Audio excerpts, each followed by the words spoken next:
All right, welcome back to the Shop Class Podcast. Tonight we got a special guest, Nolee Anderson.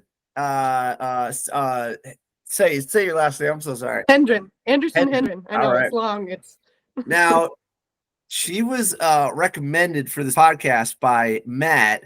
Matt was out at IBS, International Builders Show in Vegas. And how did you guys bump into each other? She won. So Sashco hosted, their trades education dinner thing, and they put out a competition, I guess you can call it, where trades teachers could kind of apply, write in and apply for an opportunity to have their trip paid for. And then Nolee won, and then Kyle from Irwin Technology, Thompson. Right? Thomas thing. I always mess up his name. Mm-hmm. Yeah. He's a Harbor Freight winner from 2 years ago. Awesome guy. Anyways, they both won. And then that's how I got connected to I was already connected to Kyle, of course, but that's how we got to meet Nolee. And then Nolee, Mike DeGuidis, me, Greg from NIACC, and Nolee all did a BS and cold brew trades education session at the Sashco booth, where it was pretty much a sit down and round table discussion of really whatever we wanted to talk about in trades education. So it was pretty cool. Mm-hmm. Now they haven't put out any footage of that or video or audio of that yet. I'm sure it'll be out at some point as Sashco shares stuff, but it was pretty cool. That's awesome. So, and Nolee, from my understanding, you do like multiple things. You're involved with women's education. You have your own carpentry company, and you're also talking with, some shop teachers' favorite dude, Mike Rowe. Yeah, all of those things are true. All of those things are happening all of the time. I'm a busy person, and I'm sure all of you feel the same way about all of the pots you have on your stove. Yeah, this is so cool. So, okay, let's dive into like the most crazy thing. Like, how did you get hooked up with Mike Rowe? I won a Mike Rowe scholarship when I was a trade school student. Applied for it. Applied for and received award, and was awarded a great deal of money that helped me pay for my education, my 2-year education. I graduated debt-free, which is a MicroWorks claim to fame, is what they're trying to accomplish for anyone who gets a scholarship, and it works. That's so cool. So he interviewed you, and what was your specialty in trade school? Did you carpentry? Yeah, carpentry and green building was a program that I was a part of. 2-year program at Missoula College West, and it was a blast. I loved every second of it. I loved it so much that I became a trades educator. I just want to go back. Mm-hmm. Oh, that's so cool. So you're kind of like a shop teacher and a trades person. You're pretty much exactly what we need in this industry. Welcome to the party. I'm so glad you're doing happy this. You guys say that. Thank you. What do we do to get more girls to think about being trades teachers? Yeah, that's actually what my program Grit is all about. Girls representing in trades. We put on workshops that are affiliated with the Missoula College, but will travel to anywhere that we can be hosted. Teaching high school girls, middle school girls, even adult women. Sometimes we've done it past. Tool skills, either carpentry tool skills, welding skills. We've done brief like butcher classes and small engine mechanics. Oh, cool. Yeah, cool. Grit has really roped in as many participating tradeswomen as possible. So our whole agenda is just, exposure, excitement, encouragement, getting women the opportunity to learn that trades are a possibility for them all, getting high school girls interested in their shop classes at their own public school, because as a previous high schooler, shop class missed me by like inches, just barely. I had no idea it was happening like one door down from all of the art classes that I was in. my Oh. original trajectory as like a high school student was I had fully planned on becoming an art teacher. Just like always loved education and really loved art. I Really? was always making something, was always working on some kind of project. And so my high school career, I guess, was art student, like through and through. And looking back and listening to your podcast, I listened to some today. There was someone you had on that had a really similar story. Brittany Carboni, epoxy. I listened to that today, and I was like, it's like looking in a mirror. Yeah. But like all of our she's an art art classes teacher. and our shop classes were like one door away from each other, and I had no idea as a high school student. So that's really interesting, I think, because I think most, and Matt and I talked about this at Sashco down in Vegas too, of like, I think most people who are in the trades really identify with being artists or creative people all together. So Totally. yeah, I think that's a great way to find the girls that the trades are missing, is just like go step into the art classroom and just look around and see what those art students are working on and what they're interested in. And like, it's pretty obvious that the skills overlap. Yeah, I would say so. Hey, Go ahead. Ron, Yeah. Ron, it's been a while. It's been a while since I made the 8 o'clock curfew. Okay. That's Show's true. moving pretty We should- fast. we should- Now, I know I had a relief pitcher in there. You may have switched that up a little bit, but we're already talking about Mike Rowe, art class, before the first question was even asked. We gotta hit the brakes, we gotta go. man. Hit the brakes. We gotta back up. I'm starting to call a timeout. Oh, Ron, you're too excited. It's true. Kept going. Then we're talking about art class. It almost ruined it. oh no. Man. Oh, true. Right. Okay. All right, Nolee, we gotta back it up. We gotta back it up. All right, I'll reel it in. We I gotta go decided back too, so. to the original question that's on the logo. Okay. Yep. Hit the question. intro music again, and we'll restart. Yeah. We'll go again. All right. Welcome to Shop Class Podcast. Boop, doop, doop. I don't know. Phil, Duke, Lazowski, give us the question. All right. Did you ever have shop Yeah. class growing up? No. No, I didn't. I know. It's so disappointing. It's not because it wasn't there. I will say, I went to high school in Montana, grew up in Montana. I live there now. There was a incredible trades program at my high school, and I think a lot of the Montana schools have really clung to their trades programs, their shop program, their metalworking program. Even some of them have automotive, which is awesome. But it just missed me entirely because I was really focused on being an art student, and that kind of chewed me up and kept me busy, and I wasn't really looking for any other opportunities for like a creative outlet in any way, because I was like, I'm good. I did it all already. I'm in the art classes. I did sculpture and jewelry working where I was using big tools of like torches and map gas and all that kind of cool stuff. And I'm a farm kid too, so I had the exposure to a lot of stuff of like, I learned to weld when I was 10, and my parents had me driving out and heavy machinery and stuff. I wasn't as helpful as I probably should have been, but I was definitely exposed to a lot. So it wasn't interesting to me to take a woodshop class. But lo and behold, I became a tradesperson anyway. It got me. The irony is that I did not have shop class either. And it's funny, I can completely relate because, my mom was an art teacher, and I actually worked in product design for a little while. But then I was thinking about becoming an art teacher because I went to school for design, and then, but I was like, yeah, but I want to like make stuff, Sure. and like. I draw pictures on my own, and so it's interesting that we have kind of a similar story there. So yeah, you're not the only one who didn't have shop class, but in my case, there was no shop class because a lot of the schools got rid of it. in the 90s. And Sure. I graduated in 95. And so they just didn't have it. But the art classes, that's an overlooked area because that's basically shop class, but 2D and 3D, but it's not like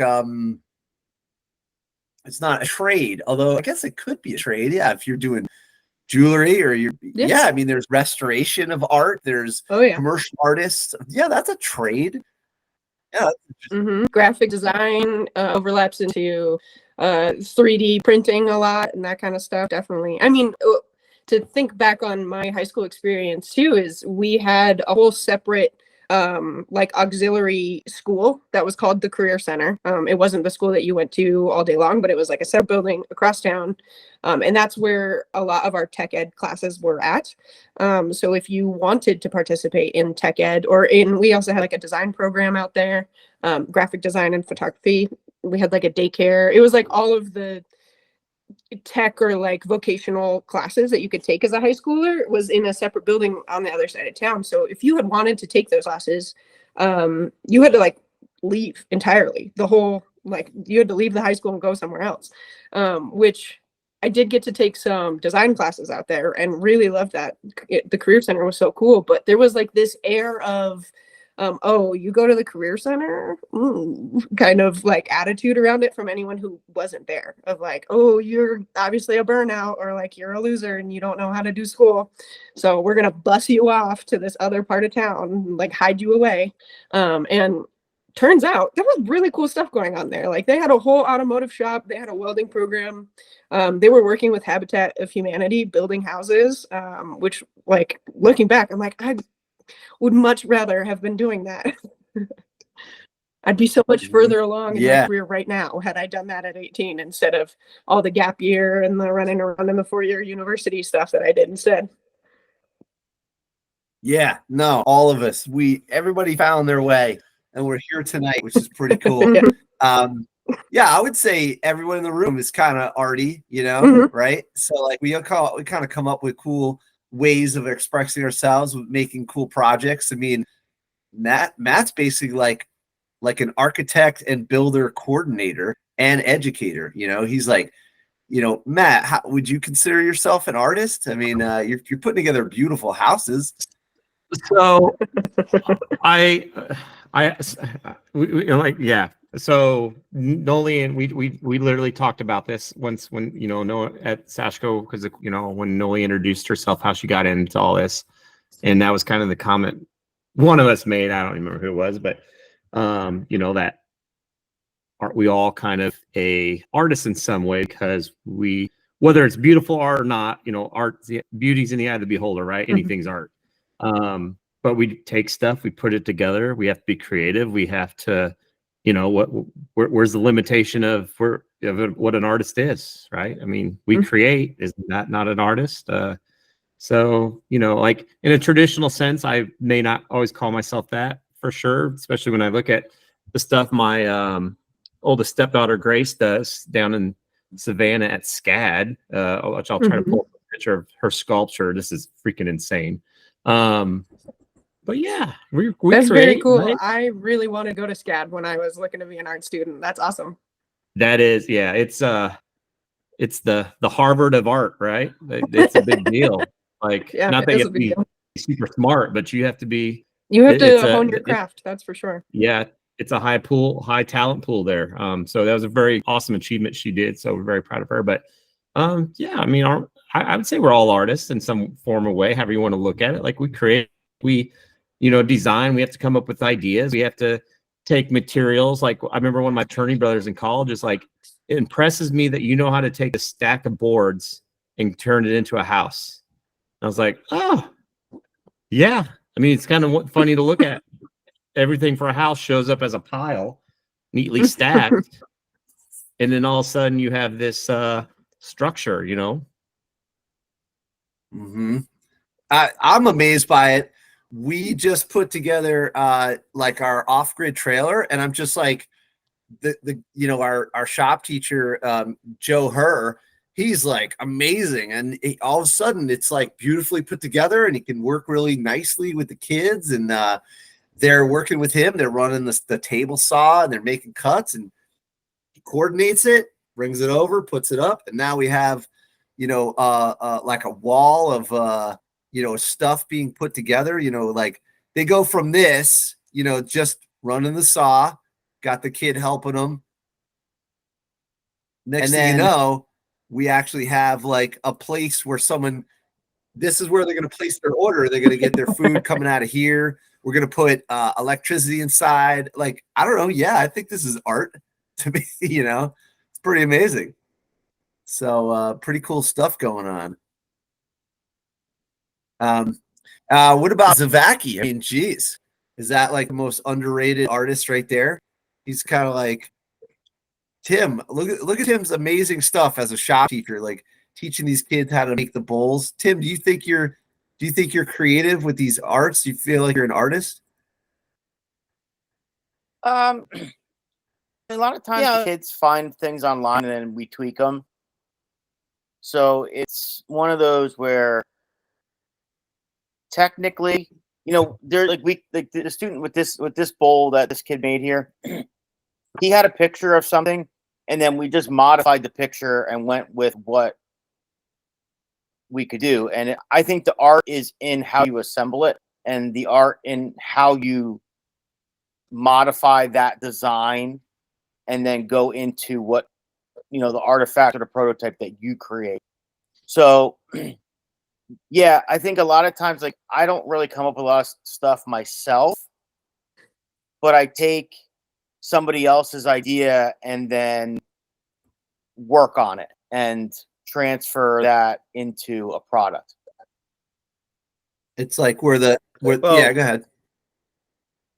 We probably all started in the art room. You get that in every elementary school. Mm-hmm. So you had that for a number of years, and then eventually you just branch off. For me, like the art teacher in high school was like way too strict and graded like. Oh, bummer. So I was like, forget about this, and then I found my way into the shop wing, and I never left. Mm-hmm. But we all at some point our foundation is art classes. Yeah, but I really didn't take many art classes, only the mandatory ones. Oh, that's very cool. Only the mandatory ones that we were required to take in like elementary school, but I didn't take any additional art classes.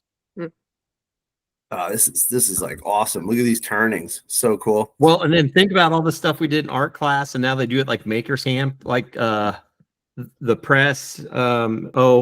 When we'd carve it out, you'd paint it, you'd stamp it, then you'd carve out more, you paint it, you stamp it. All like yeah, Printing. I think you're right. It kind of all does start at art class when we're little kids, because I mean, think about it. That's kind of the first hands-on class, or only hands-on class you probably get, maybe ever. When they took out shop classes, so that's about as good as it's going to get to begin with, or sculpting with metal wire. I remember making the metal wire people in junior high.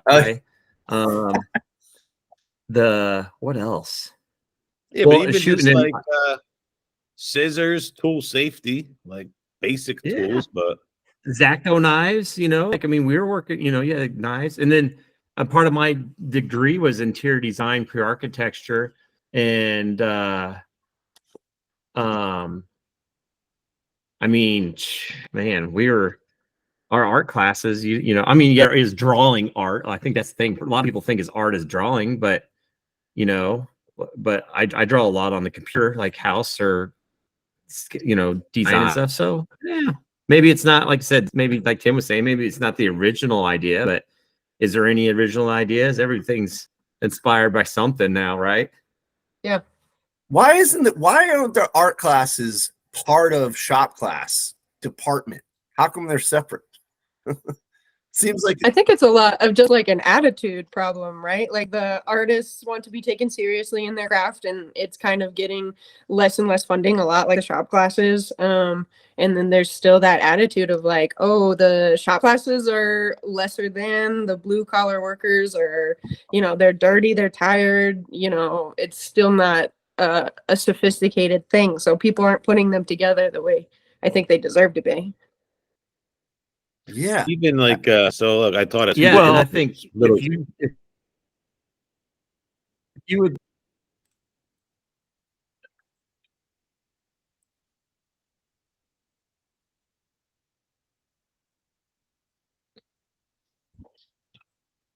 You guys still there? Yeah. Oh, Yep.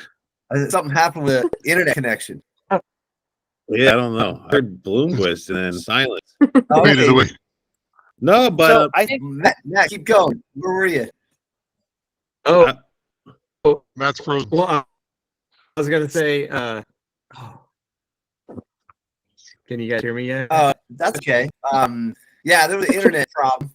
But yeah, I mean, basically, why aren't the classes together? And it's because there's a little bit of a riff. I know what you're saying, Nolee. Like, the artists are like, ooh, you got to take me seriously, right? But the tradespeople are like, yeah, we don't care about that. We just got to make this actually functional. Sure. And so there's this divide, but yet they cross over because the artists have to make something functional in order to sell it, and then the tradespeople have to make it look good in order to sell it. So there's this middle ground, like a Venn diagram of it crossing over. Definitely. And it's like, here's where it crosses. Like, look at this beautiful, what do you call this? Like a drawer chest or whatever. And it's like, wow, that's amazing. All right, Matt, go ahead. What do you got? Okay. Am I back? Am I working? Yes. Okay. Well, what thing I was going to say, so you kind of look like we can compare girls to girls in this situation, with Nolee being here. If you kind of look at Nolee and style wise, and then you look at like my oldest stepdaughter Grace, who also obviously did that very cool sculpture. Like, if you look at them, they're both people who have created something with their hands. I'm not sure what this was made out of, which regardless, whatever, but Grace has done some cool things. Or if, painting, whatever, like if you go down to like SAD, like, or even in your art classes, look how people look from shop class to art class, even though it's very hands-on, it's very whatever. Like I think like Nolee said, it's kind of an attitude thing. And also everyone you look different too, right? Like art, sometimes I think it's the reputation of more not tough and rugged enough, where Nolee kind of looks like a badass, and Grace, who is a badass in her own right, and she's been working out, is strong, but she does not look like she would be the person who shows up in a welding class or in a shop or on the job site, right? Like, but yet hands-on talent, mentality, and everything, both could probably go to each other's classes and do completely just fine and excel and be awesome.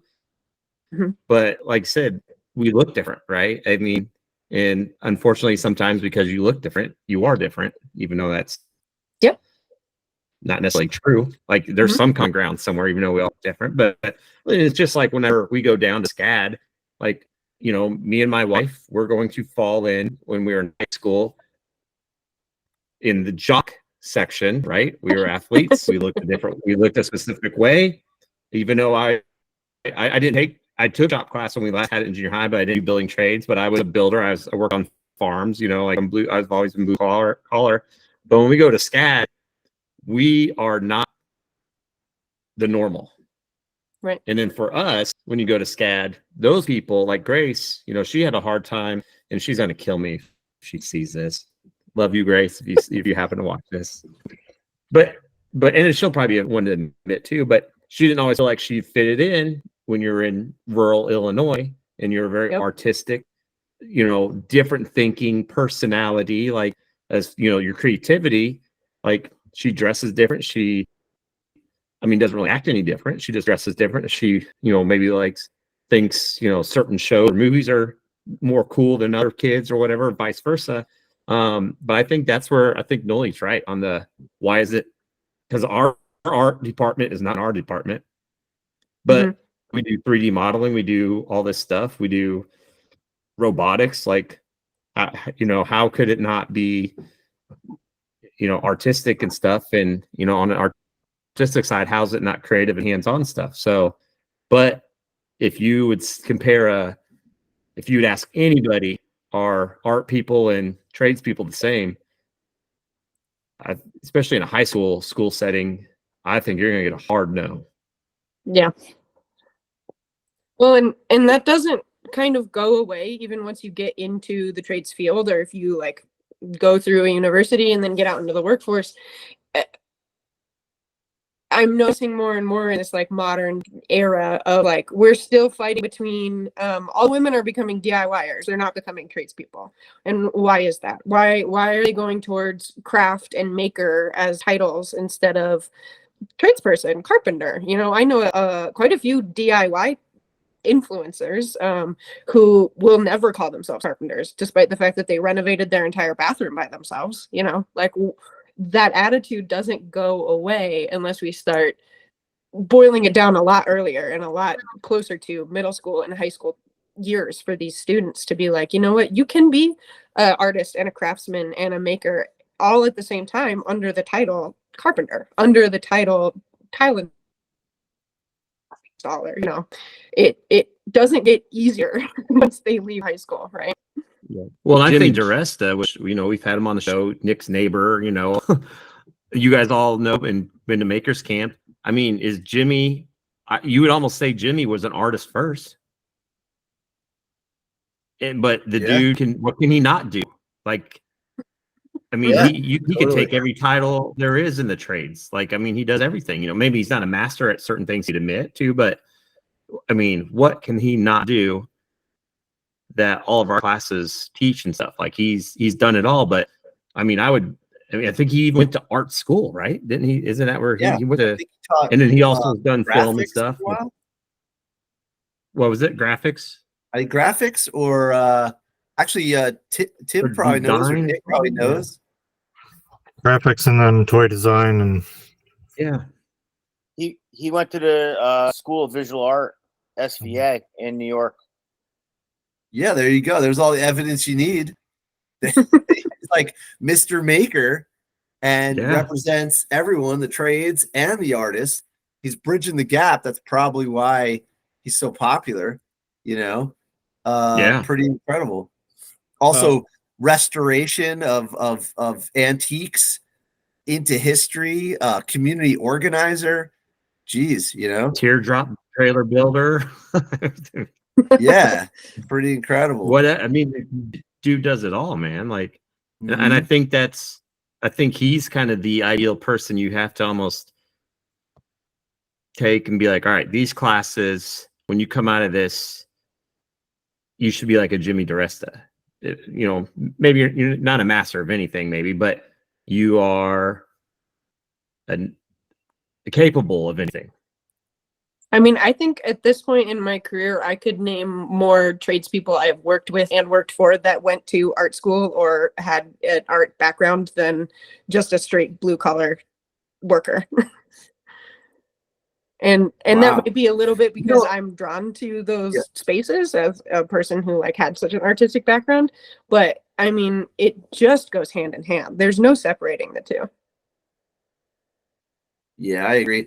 The other part of this is engineering. And engineering, I think, I became more involved with engineering than ever before. Every year is more and more of like measuring and trying to get the most power out of the weight or performance. And you want to measure these things, and it comes up with innovation. And so I think that engineering gets a bad rap. It's in the wrong category, just like all these other ones that are in the wrong category. And yeah, Peter's loving this, right? Peter, what do you think of that, man? Like engineering, for some reason, people think it's not creative, but to me, it's like the most creative, but it just has measurable benefits. That's the only thing. Is like, just to go on about it for a sec, is for some reason, if you ask someone, hey, what's engineering? And they all say, well, that's got to be math. And I'm like, wait, okay, math is like a tool. It's like a calculator, right? But what's engineering? And nobody ever comes up with anything. But I think engineering is you measure something, you come up with a better way to do it creatively. You could dream it up. You could use math if you want to. And then you measure it the second time. And on the second time, if you made some sort of improvement, That's it. That's what you did. That you can. That's engineering. And so, right, Peter. So isn't that kind of what Peter and Matt do with their passive houses and their performance builds, and kind of they measure it and then they like make a change and then measure it again. What do you guys think? Yeah, it's exactly right. It's a good analogy, and it is creative, and it's the whole process of problem solving. And then, as you said, using math as a tool. It's heavy math. It's really good. All the formulas are there, and they're in my books right here. Yeah, I just graduated 11 years ago from mechanical engineering in college. That Very cool. I learned it all by doing it, and then, oh, you can calculate on this stuff. So I learned how to do all the formal stuff later. But yeah, it's measurement and testing and coming up with methods and steps and not exceeding the specific the mechanical qualities of the material you're working with, be it steel, concrete, or wood, or plaster, or whatever. I mean, it is exactly being detailed, being thoughtful, and determining what's the best outcome with a creative mind. And I love it because it's all problem solving, and that's my strength. Right. And no, I didn't get shop class in school until I met up with mechanical engineering after 50. Yeah, Matt, what do you think? What's engineering? Is Well, it creative? so obviously I'm not an engineer, of course, but with like, you take artists and engineers. Artists, you have infinitive, whatever you want to do, right? Engineer, you have to solve a problem inside of this, because once you go outside of here, that's not reality. And engineers have to make this reality because the laws of physics aren't going to change, right?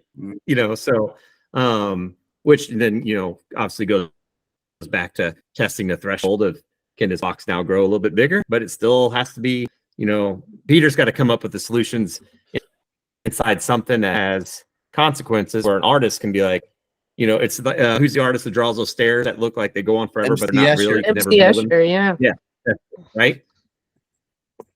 But then you got what's it's kind of like Star Wars, the movies, versus Star Wars, the actual like rocket launching. But believe it or not, art drives the engineers to come up with a way to actually do it. I mean, they were talking about hovercrafts and all kinds of flying machines. I was just gonna say, we don't have our hoverboards yet, so there you go. Art and engineering. They didn't solve it yet, but it was in the Get movie. together, people. Let's get together, people. Yeah, We were promised this by now. What we do have, though, what we do have is a watch that you can talk into. Now, that was science fiction in the 40s, and it's come to fruition. And a lot of science fiction and art does drive the practical, physical manifestation of the idea. And it goes from art to engineering. And our engineering is ruled by the dollar. You only have a limited budget to do exactly what you say, Matt, inside of the box. But then that's where the term pushing the envelope comes from. Yeah. Well, and then, like you're saying, talking to the watch, they used to have on Jetsons, your phone calls, you talk to a screen and saw people who you're talking to.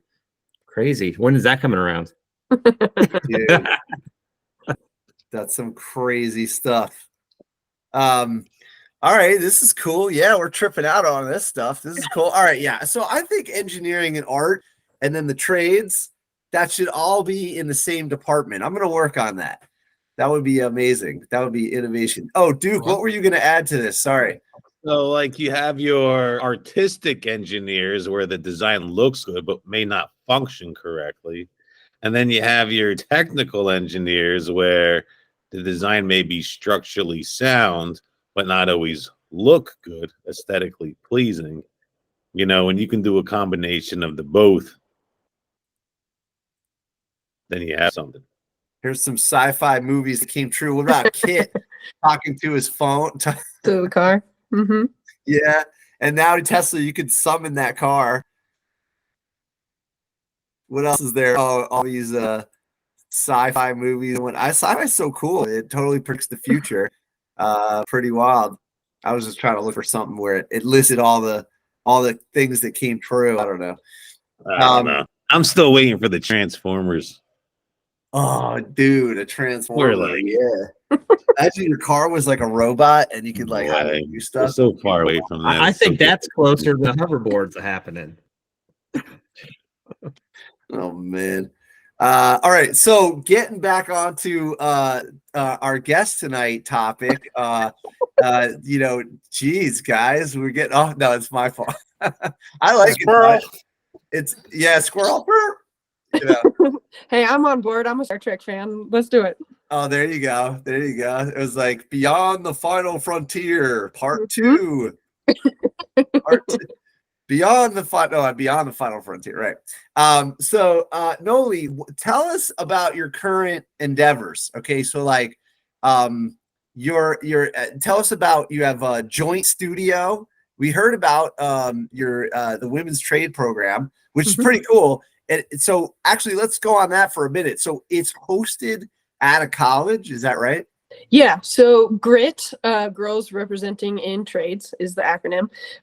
It originated when I was a trade school student. A couple of ladies that worked for the YWCA and AmeriCorps wrote a grant and decided that they wanted to implement somehow workshops in Missoula, Montana, that taught young girls like independence skills, tool skills, all kinds of stuff like that. So they approached me at the college and said, can you help us put together a tool skills curriculum that we could do either after school or on the weekends. And as a student, I was then able to be like, well, we could host this at the shop here. I'm already familiar with it. It's easy for these students to get access to. It's safe, all that good stuff.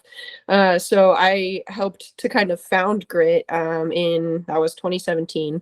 And then I went off and finished my degree, went out into the workforce, and just got really kind of homesick for this opportunity to like build connection with other tradeswomen and work with other women. I was the only woman on most of the job sites I was working on. And so in my professional life, I was living down in Nashville after I graduated.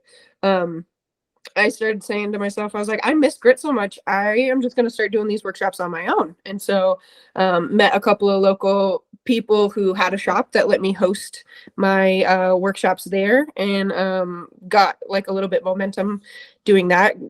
Tightened up the curriculum a little bit, met a lot of ladies who were like interested in getting into the trades but didn't quite know how. And this was like a great launching point for them. Fast forward another 5 years, I'm back in Montana, and my director at the Missoula College called me up and was just like, hey, we want to get the GRIT program back together. We, after 2020, kind of like lost steam. They lost funding. And then John picked it up, wrote a grant. He said, we need a champion for this. And since you were a part of the original, why don't you be a part of the new iteration? And I said, absolutely, I would be thrilled. So yeah, GRIT got relaunched this year in 2024, and we are doing a carpentry workshop at the Missoula College at the end of May. And then we're going to follow that with hopefully a welding workshop and a middle school workshop. So welding and carpentry currently for high school students, but then put together a middle school camp also. Oh, you're on mute. I don't know how that happened. Oh yeah, the mic. Yeah, so we should exchange some ideas, because I have a side business where I teach intro to welding, intro to automotive, and whatnot. Cool. But yeah, it would be cool to exchange some notes. Rising tide lifts all boats. I don't mind telling you Sure. how I run my show, and see how if anything Well, helps you out. That'd be cool. Yeah. Well, and GRIT is so dependent on all of our instructional volunteers. Like, it really is run, since we're grant based, we have a budget about this big. And so it is very much run on the back of women who are just willing to like give us their time and expertise. And I am not a welder myself by trade, but we utilize a lot of the industrial tech students in the welding program, and they help us out quite a bit in the welding department, which is awesome. Cool. That's awesome. So Yeah, can you tell us about your Joist Studio? Joist, yeah, Joist. Like Joist, sorry, Joist. of course. No, you're good. Joist. Joist is how I pay my bills. I'm a small remodeling contractor in central Montana where I live. I take on all the little jobs that the big contractors don't want because I'm just me and I can barely manage myself. So we just keep it as small as possible out here. Do a lot of tile work, a lot of flooring, a lot of like basement renovations, drywall work, just helping people out with their homes. I'm sure you guys are from all over the country, but I'm sure this is a problem everywhere of just being like the big contractors don't have time for residential people. Just people who are like, I need a functional house. I need a good place to live. I want something that is beautiful, practical, but isn't, $1 million new builds. So that's what I focus on mostly. And I really enjoy it. It's easy to metabolize. It's easy turnaround for me. Yeah. That's really cool. That's awesome. Thank you. What a good idea. So you're basically here as an advocate and as a practical tradesperson. Incredible stuff. You're really helping out there. That's awesome. Thanks. It's so much fun. I mean, I spent a long time in like working for contractors and working in different shops down in Nashville, and just found myself longing to be back in the classroom and in the kind of workshop environment, and had to do a lot of like mental gymnastics around like, oh, is this because I can't hack it in the trades world? Is this because I'm not a good carpenter or not good at keeping up with everybody else? And working through all of that and just being like, no, at the end of the day, I think I'm just an educator, and that is just as valuable to my actual practical carpentry skills. Well, don't say you're just an educator, because it's really funny. I always find it funny, like not for nothing, but the other teachers, let's say like a math teacher, English teacher, they don't have to publish books, right? And they don't have to write articles or anything like that, but they're just teaching you. But us, we build houses, cars, work on our own shops, like, so if you have your own carpentry business, yeah, I think you're more than just an educator, Well, thank you. And also, it's the chapter, the book is not written, that these are just the chapters, Absolutely. Everyone goes through different phases where, geez, Matt he had his own a contractor business for a while, right, Matt? And now you're in the classroom, but geez, what kind of classroom is this where you actually build a house every year? I mean, come on. So pretty incredible stuff. And then I have the handyman service on the side too. But I let Thomas Nichols, who teaches with me, he takes on, because, and then one of my students, also his name is Thomas. They've been working all week on side project stuff for me. Like, oh yeah, because why not add more to the list, right? Like as well. Yeah, exactly. Yeah. But no, you got it right though. I take on, because when we had the business, we could not take on small tasks, and everybody needs small tasks. And I mean, I could quit teaching tomorrow and I will be busy for a while. And I don't have, and the thing is, a small task, you're in, you're out, you're paid. Like, especially for us, we focus on even like handyman. So we pretty much go through and do people's honeydew list. Like, hey, this latch on the door will not stay shut. Okay, let's take this Allen wrench and tweak this. And there we go. There it's shut. Yep. I need $60. I actually did that exact task for a client yesterday. Yeah. Doors are always breaking, I swear. That's so funny. I got a buddy, he's married, and his wife says, can you fix the back door screen door? And he goes, did I fix back door screen doors before you met me? And she's like, no. He's like, why would you think I do that now? So yeah, like there's definitely like married couples that need to hire people. Well, I have a business that does this. I have a list that is at home. Yesterday, Thomas, my student Thomas, after they got done working at the people's house that they were on, I said, hey man, you want a couple extra hours? I'll pay you. Come and help me finish painting my hallway. There you go. Like, I used to pay Thomas Nichols, who teaches. You guys have met Thomas Nichols. I used to pay him like $50 to come over and help me like clean and reorganize my garage. Like, because It's worth it, man. We're so busy, dude. We're getting so Believe it. desperate out here in Montana. I get a lot of calls from people up in Missoula. I don't live in Missoula, but I commute there for grit and for lots of other reasons. But I get people asking me all the time of like, can you come up to Missoula and work on this? I can't get a contractor to call me back. And I say, call the trade school.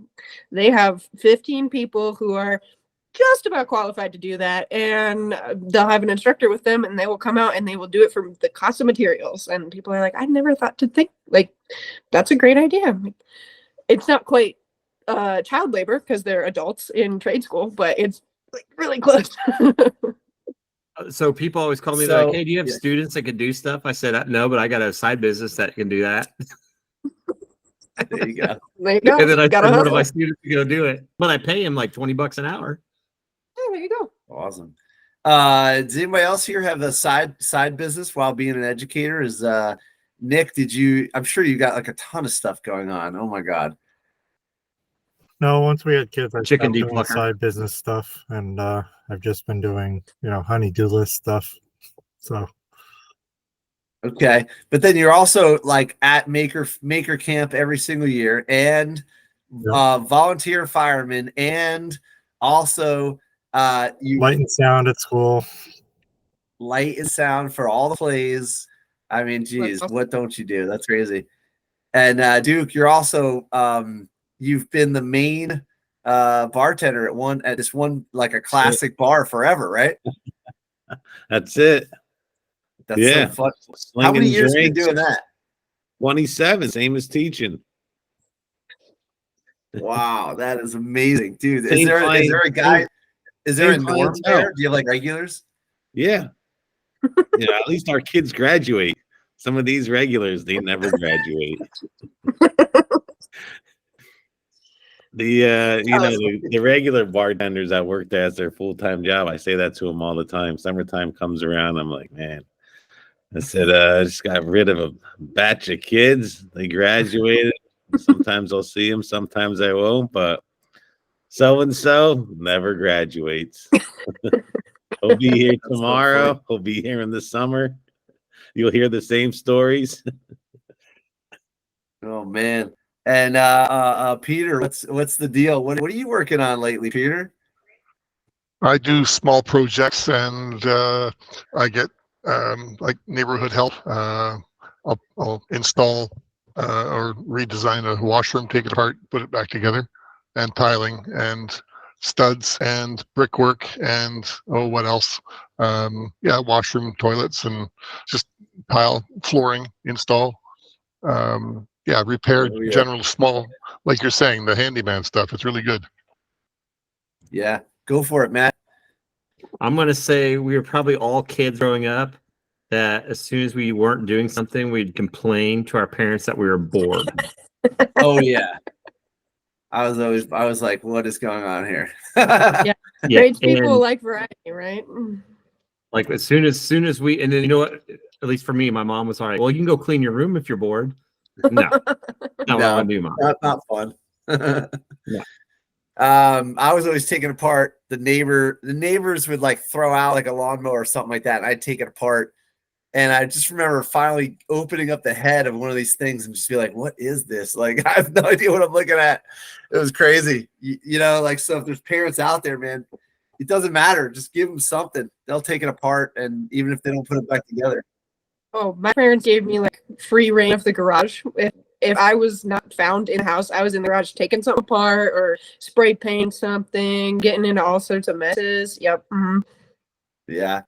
So this is pretty good. So I want to just bring it to like maybe one or two topics and wrap it up. I was thinking what I want to ask Nolee, what do you think could be added to the school system, or I guess trades in general? What do you think is needed? And clearly, you're adding the getting the women involved. But is that the one thing? Like, what do you think's missing from the trades? I mean, yeah.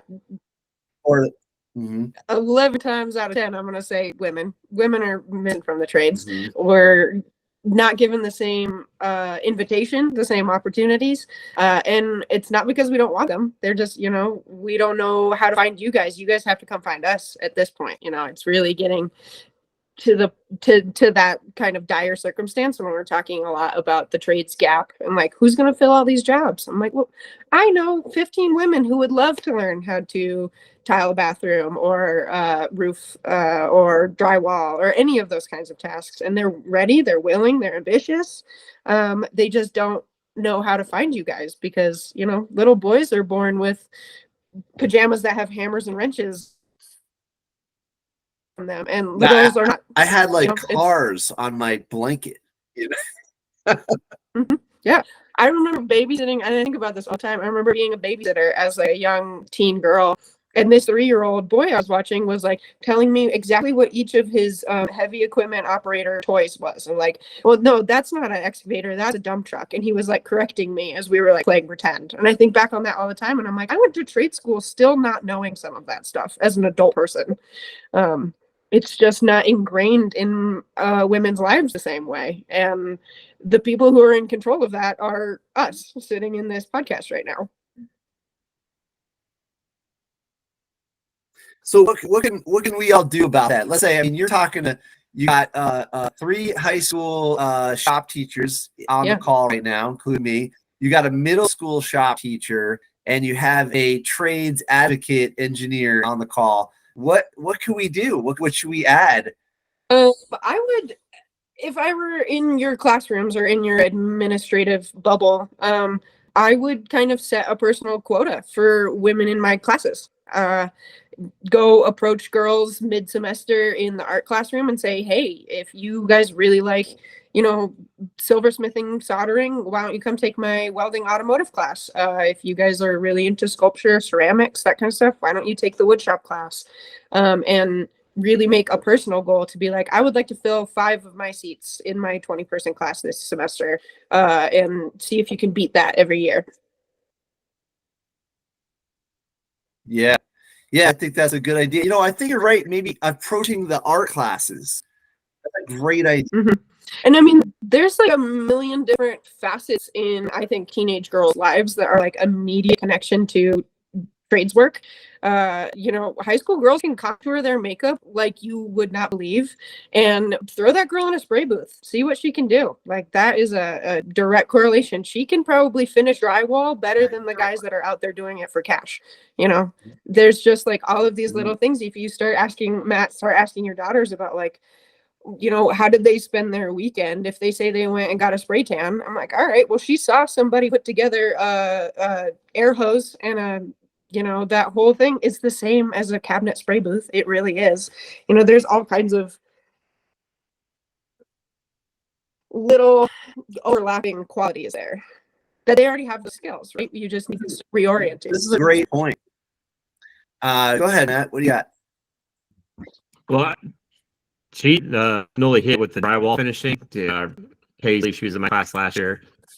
Girl is money. Like, they're all better at detail stuff. It's automatic. We as teachers know this. We talk about trying to get more girls in the class. My thing is, obviously, I have high school girls over at our house constantly because I have, 5 daughters, which, one is in college, 2 is in high school, and they have friends, and so we always have extra kids in our house. And I'm always like telling the girls, like, you guys should take the class and da-da-da. And then, of course, you guys know Iris because she helped with the solar build and stuff. That was and cool. is big on doing handyman stuff. And so she's in junior high. So my big thing is what would be the hook? Like, somehow setting up something hands-on is my thought. But what is the hook of getting to the junior? You got to get to I think for us, like, if we can get to the junior high kids and even elementary school, like my plan is to have the elementary school kids come down to the job site because my son is in that elementary school and it's literally 4 houses away from the job site so they can walk. My youngest daughter, they'd have to be shuttled, but like exposing them and getting them interested at the junior, let's say at least the junior high level. Yeah, there's Iris. Like Mhm. what I think that's the hook. I think you got to get to them before high school, because high school gets you right. You got Yeah. if you're in sports. Obviously, I was athletic. My kids are athletic. They were, sports takes up a lot of time. And then you kind of get into that world and kind of let everything slide away. Obviously, we get into high school, and then there's boyfriend, girlfriends that start happening. Like there's all kinds of life distractions going on and stuff. So I think, and to try to throw something new into in high school, it's a little more of a like, oh, that's one more thing. Where I think if we can get them in junior high age group, kind of like Iris is, I think that's where we have the best opportunity to pique the interest as they're coming into high school and start thinking about class and tracks and pathways and all that stuff.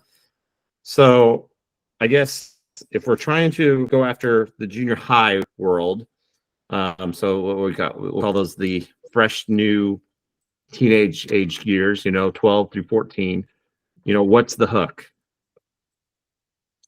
I mean, if the what's the word I'm looking for? If the idea with your son is that you're going to walk past a job site or whatever, and the son's very interested in that, but when you're walking with your daughter, she doesn't seem that interested in walking past a job site, take her to the mall. And that's a place teenage girls like to be. I know malls are kind of extinct anymore, but like there's a store called Anthropology. I don't know if you guys have heard of this. All of the Anthropology stores have an in-house fabricator that makes all of their displays. And usually that is a job held by a woman, and they have like a little workshop in the back of their store in the mall like alleyway where they're building pedestals and they're building these huge things that like are being hung from the ceiling, and it's beautiful and it's colorful and it's practical. Like a lot of it is designed to sell something, obviously, but like you can walk into a store and look at any beautiful thing that's trying to catch your eye to get you to buy something and say somebody probably made that. I've worked in production shops for entertainment purposes. I used to work for a company that built escape games all over the country, and those are the kinds of jobs that women are interested in, and they're not the blue collar jobs we usually are talking about when we're talking about getting more people into the trades. But it's an easy thing to reel a child in with who has a big imagination and who is like really interested in that practical hands-on stuff, but wants it to be kind of exciting. There's set design. I don't know who it was that was just talking about they run the lights at their high school drama or whatever. Set design stuff, your daughter who's going to SCAD will likely end up going into some kind of production field. She just switched over to film and movie production went in as an animator, and then now she'll have a minor in animation. Sure. And so she did her film production project and she did some animation on it, and her teacher freaking like flipped out, was like over the top. And then she's doing some Leona Davis. She's a production assistant or whatever. Yeah. On her set right now. That's awesome. Yeah, Grace she's killing it. She's in a whole different world. But you know what? So you're saying all this, Nolee, which kind of gets in. I've been in Anthropology stores with my daughters. I did not know that. That's pretty cool about that.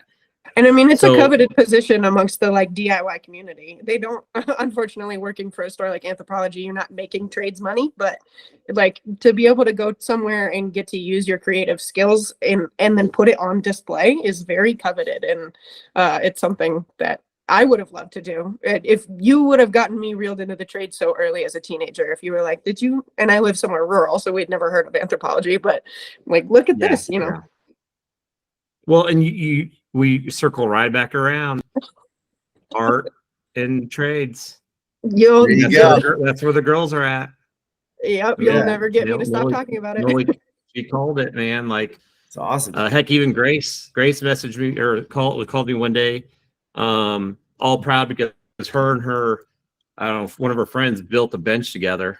Like, that's awesome. And I'm like, Grace, you should be able to do this. And I think I probably, I go, you've done certain things. And I mean, yeah, I that's a good idea. Like, How do we put the creative artist side? Because that's what we like about the girls in our class, other than they usually are more well behaved and all that and listen better, but their technical abilities, artistic abilities, one may say, is always usually as a group better than the boys. Not saying you don't have boys that can do that stuff too, just as a group, they seem to excel at that. So it's fostered in girls earlier than in boys, that creative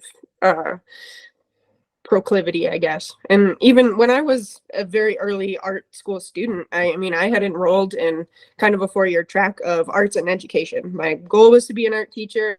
I had thought that my whole life, got like maybe 1 semester in, and I had a great advisor who was a math teacher. And so he wasn't an artist and he wasn't in the education department. I kind of like fell through the cracks somehow. And he pulled me for an advising meeting once. And he said, listen, this is a terrible idea. You are going to take out huge loans and you are going to end up fighting for a position that everybody else wants in whatever county you end up living in, because there's only one art teacher, you know, it's getting cut from schools. And he was like, and you're gonna end up, if you do end up getting that job, you're not gonna be able to pay off these loans. You're gonna work for no pay. And he just sat me down and he was like, listen, this is not a good idea. You should not be doing this. And he was kind of one in a million as an advisor at a four-year university to be like talking me out of doing that.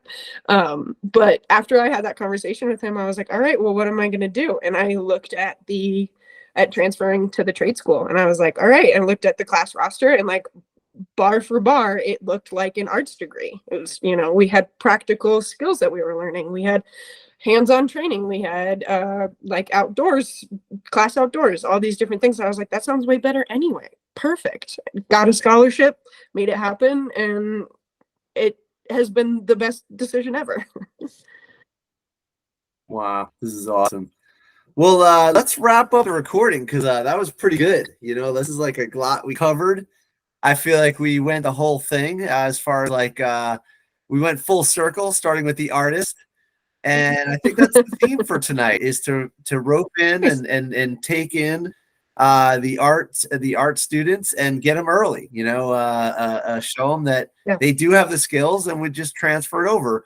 Painting, drawing, creative, murals, and carpentry and all kinds of stuff. Actually, was she here from Duke? Just real quick. Do you have a lot of female students getting interested early in the middle school?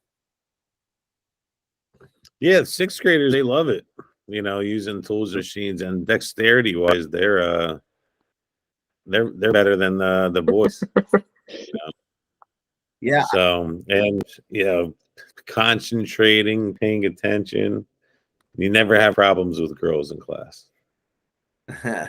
Well, I always make the joke that the guys have shoulder problem. You know, they're like, "What's going on? What's going on?" Like this. And the girls are just like, "Cool, what are we doing today?" You know, they don't have the shoulder problem. You know, That's hilarious. yeah, it's just I don't know, make up some nonsense. But yeah, no, but the girls who have pursued welding, it's rare when they want to do the welding. They're really good at it. So yeah, and girls are drawn to welding. I don't know if it's because they get to wear a hood and don't have to be gawked at and looked at the whole time, or if it's because it is such detail-oriented stuff. But girls like to be welders, man. yeah, you're in the booth, you got the gear on, and you get to just focus on this cool little task, and then the task has a function and it's beautiful and stuff like that. So yeah, that makes sense, you know. All right, well let's wrap up the recording. We'll hang out for a bit and chit chat and whatnot. But that was amazing, Nolee. Thanks so much. What a great recommendation from Matt, and I really appreciate you doing this. Plus, don't forget, I'll absolutely exchange ideas with you if you're going to do a small engine class or a welding class. I've been doing those forever, so you know I got some ideas for you. And then a carpentry, you could teach me. I don't know how to do this stuff, so.